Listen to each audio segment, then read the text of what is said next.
secara ilmiah atau scientific crime investigation sudah dilakukan, baik pemeriksaan DNA, sidik jari, kemudian IT, CCTV, semua sudah dilakukan.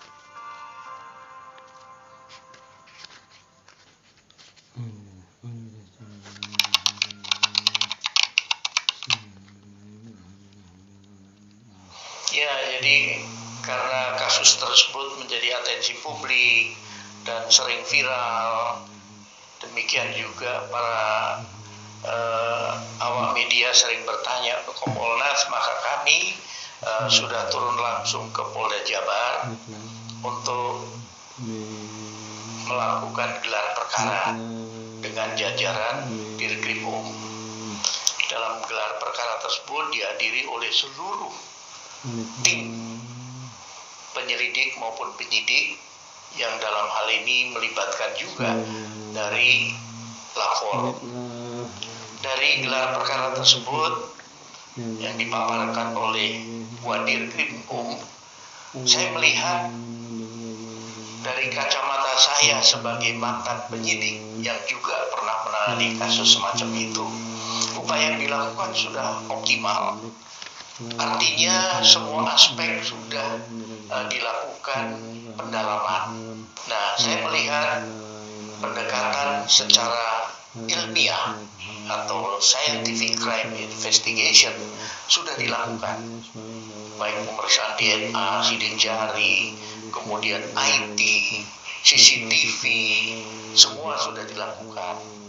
Saat ini para penyidik masih melakukan pendalaman terhadap beberapa alternatif motif. Ada beberapa saksi yang sedang didalami dan ada beberapa saksi juga yang sedang dalam proses untuk dilakukan pemeriksaan. Saya yakin dan optimis ini hanya bicara waktu. Memang memerlukan waktu panjang karena apa? Seperti disampaikan tadi, ada kendala-kendala soal TKP. Karena pada dasarnya pengungkapan satu kasus itu berawal dari TKP dan diperlukan keaslian, keutuhan TKP. Ini salah satu catatan penting. Nah, oleh sebab itu kami dari Kompolnas mendukung penuh apa yang terus dilakukan. Dan tentunya masyarakat ingin diupdate informasinya. Meskipun hal-hal yang sifatnya rahasia tentunya tidak akan dipublikasikan. Upaya ini perlu dukungan dari masyarakat. Apabila masyarakat memiliki informasi tentang kasus ini, apakah menyangkut saksi, apakah menyangkut orang yang diduga tersangka ataupun motif, tentunya Polri akan berterima kasih apabila informasi itu bisa disampaikan langsung kepada penyidik untuk nanti didalami dan ditindaklanjuti.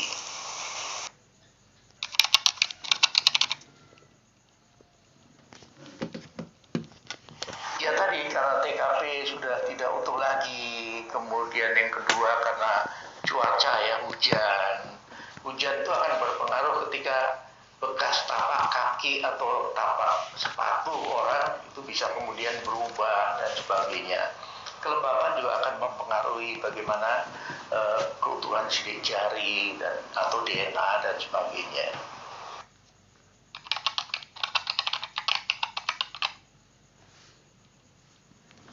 Ya, ini satu hal yang berbeda dengan ketika zaman saya dulu aktif ya.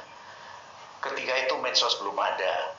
Sehingga ketika kami turun ke lapangan, menggali informasi dan sebagainya, paling banter itu hanya media cetak ataupun media TV yang merilis, di mana mereka merilis atau menyampaikan berita itu dari hasil investigasi mereka.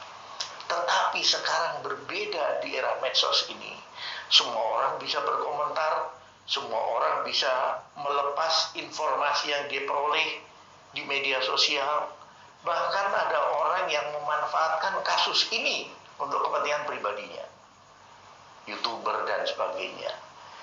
Kalau informasi itu kemudian ada korelasinya dengan proses penyelidikan yang berjalan, ini akan mengganggu.